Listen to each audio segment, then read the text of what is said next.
M. Tshisekedi se trouvait à Bruxelles National pour y prendre un avion des lignes portugaises vers Kinshasa. Mais, sans le savoir, dit-il, il était en Belgique en situation irrégulière car frappé depuis 3 ans d'un ordre d'expulsion. Le temps de s'expliquer, l'avion décolle, ce qui provoque la colère de ses sympathisants et rapidement une bagarre générale. Marc Bouvier. M. Tshisekedi devait participer aujourd'hui à un important meeting organisé à Kinshasa par l'UDPS à l'occasion de l'anniversaire du parti. Il se présente donc hier soir à l'aéroport de Bruxelles National pour prendre un avion de ligne portugaise à destination du Zaïre. Une cinquantaine de sympathisants l'accompagnent. Seulement voilà, M. Tshisekedi est retenu au poste de contrôle. À ce moment, on ignore encore pour quelles raisons. Parmi les militants de l'UDPS, l'ambiance s'échauffe. Amenez une bonne réponse parce que ça va tarder. Le temps continue donc. Les heures tournent et finalement l'avion décolle sans que M. Tshisekedi soit à bord. Il ne pourra donc pas participer au meeting. La colère éclate.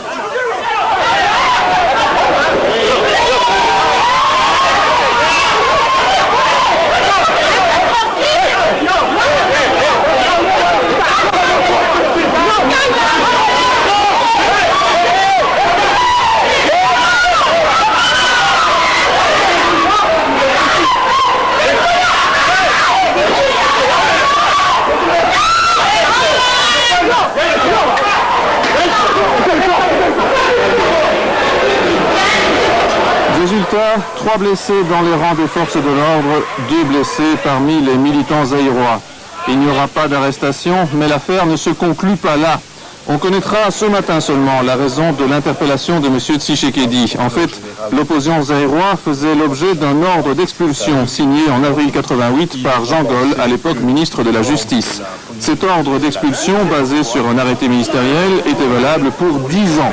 M. Tshisekedi affirme qu'il n'en savait rien, et on peut le croire puisqu'il avait reçu récemment un visa des autorités belges avec la bénédiction de l'Office des étrangers. Il vivait en Belgique depuis plusieurs mois au vu et au su de tout le monde. Vous le voyez ici participer à un Faire le point sur nos antennes le 9 décembre dernier. En outre, il voyageait régulièrement à l'étranger avec un visa parfaitement en règle. Comment se fait-il dès lors qu'un gendarme lui ait soudainement signifié qu'il était recherché et qu'il se trouvait en situation irrégulière? N'est-il pas étrange qu'on s'en souvienne précisément le jour où le leader zaïrois devait s'envoler pour présider au Zaïre un grand meeting d'opposition? Et puis, comment expliquer cet invraisemblable paradoxe? On interpelle M. Tshisekedi sur base d'un ordre d'expulsion et de la sorte on l'empêche physiquement de prendre son avion alors même qu'il ne souhaitait qu'une chose, quitter le pays. Alors, excès de zèle d'un fonctionnaire, prisonnier d'une logique absurde, ou sombre machination visant un parti d'opposition zaïrois à travers son leader.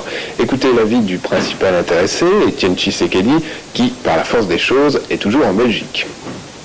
Avez-vous le sentiment qu'on a voulu retarder volontairement votre départ pour Kinshasa? Oui, c'est non seulement les sentiments, c'est ma conviction qu'on a voulu retarder ma présence au meeting de mon parti à Kinshasa aujourd'hui même. Et selon vous, qui avait intérêt à une pareille manœuvre? Mais les milieux du département, les milieux politiques du département de la justice, bien sûr, parce que je vous dis que les gendarmes répondent chaque fois à ma femme, si vous n'êtes pas contente, si vous n'êtes pas contente, madame, adressez-vous au département de la justice, nous avons reçu nos autres instructions, nous faisons notre boulot, voilà. Alors, curieusement, vous devriez être expulsé à l'heure qu'il est et vous êtes toujours en Belgique. Bon, merci, mais c'est la question qu'il faut poser aux autorités compétentes. Ils doivent appliquer les arrêtés d'expulsion. Quel est votre sentiment par rapport à toute cette affaire? Mais justement, le sentiment confirme justement le caractère politique de l'affaire. Le problème n'a rien à faire, n'est pas juridique. Simplement, on veut exécuter la volonté ou les manœuvres du dictateur zaïrois. Alors pour le faire, il faut bien trouver quelque chose au niveau de la Belgique. C'est comme ça qu'on est allé sortir cet arrêté.